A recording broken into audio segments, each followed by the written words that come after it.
প্রিয় পুলিশ ভাইয়েরা, junior officer আপনারা যারা আছেন, আপনারা জুলাইয়ের কথা ভুলে যায়েন না। গত 17 বছর আপনাদের প্রতি যে অনাস্থা তৈরি হয়েছে, আস্থা অর্জনের পরীক্ষা হচ্ছে 12 তারিখ। আপনারা গতকাল প্রশাসনের নগ্ন হস্তক্ষেপে নির্বাচনী পরিবেশ কেমন হতে পারে সেটার একটা টেস্ট ম্যাচ আপনারা গতকাল ঢাকায় দেখেছেন। আওয়ামী ফ্যাসিবাদী কায়দায় পুলিশ তার নগ্ন রূপে আবার ফিরে গিয়েছে। প্রিয় পুলিশ ভাইয়েরা, আপনাদের কাছে উদাত্ত আহ্বান জানাবো, আপনি যে পোশাকটা পরিধান করে আছেন সেই পোশাকটা আপনার যোগ্যতার মধ্য দিয়ে অর্জন করা, আপনার মেধার মধ্য দিয়ে অর্জন করা। আপনাকে অনুরোধ করব, আপনার বাসায় সন্তান রয়েছে, আপনার মা বাবা রয়েছে, আপনি যদি বিগত 3টা নির্বাচনের মতো আবার যদি ঘুষের টাকা স্পর্শ করে দেখেন, আল্লাহর আরশ কেঁপে উঠবে। আপনি সিদ্ধান্ত নেবেন, আগামীর বাংলাদেশটা চাঁদাবাজদের হাতে তুলে দিবেন, আপনার সন্তানের ভবিষ্যৎটা কি চাঁদাবাজদের হাতে তুলে দিবেন নাকি ন্যায় ও ইনসাফের হাতে তুলে দিবেন? প্রিয় পুলিশ ভাইয়েরা, আপনারা বিবেকের কাছে দায়বদ্ধ থাকুন, কোন রাজনৈতিক দলের কাছে না। রাজনৈতিক দলের কাছে দায়বদ্ধ থাকলে সেটার কি পরিণতি হয় সেটা আপনারা গত জুলাইয়ে দেখেছেন।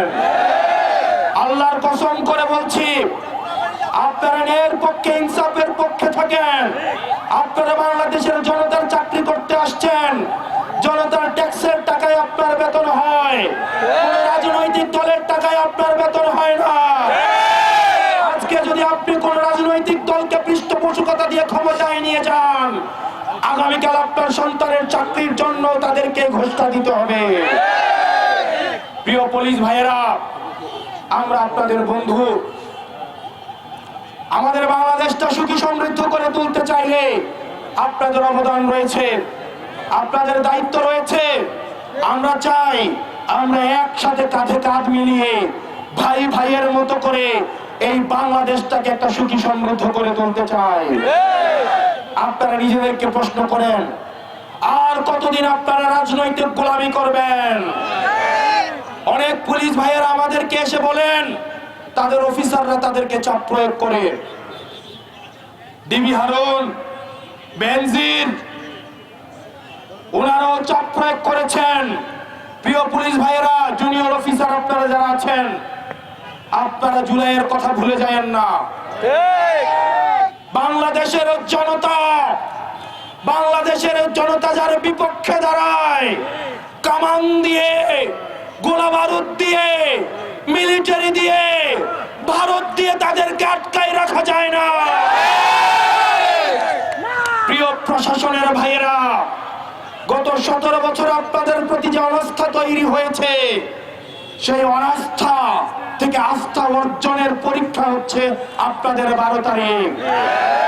আমরা আস্থা রাখতে চাই, বিশ্বাস রাখতে চাই, বিগত 3টা নির্বাচনের মতো এই নির্বাচনে কোন ওসির জন্য খাম পাঠাতে হবে না, কোন এসপির জন্য খাম পাঠাতে হবে না, কোন এসআই এর জন্য খাম পাঠাতে হবে না, কোন কনস্টেবলের জন্য খাম পাঠাতে হবে না। আপনারা যদি কোনো একটা অবৈধ টাকা স্পর্শ করে দেখেন, আল্লাহ সাক্ষী, আপনার সন্তানের ভবিষ্যৎ আপনারা বিনষ্ট করবেন, আপনার মা বাবার ভবিষ্যৎ আপনারা বিনষ্ট করবেন। এই বাংলাদেশটা আপনার, এই ভূমিটা আপনার, এই বাংলাদেশের মালিকানা আপনারা বুঝে নেন। নিজেকে একবার প্রশ্ন করে দেখেন, একদিন যদি কোন রাজনৈতিক দলের গোলামি করেন, আগামী 5 বছর রাজনৈতিক দলের নেতার বাসায় পোস্টিং, ট্রান্সফার, প্রমোশনের জন্য যেতে হবে।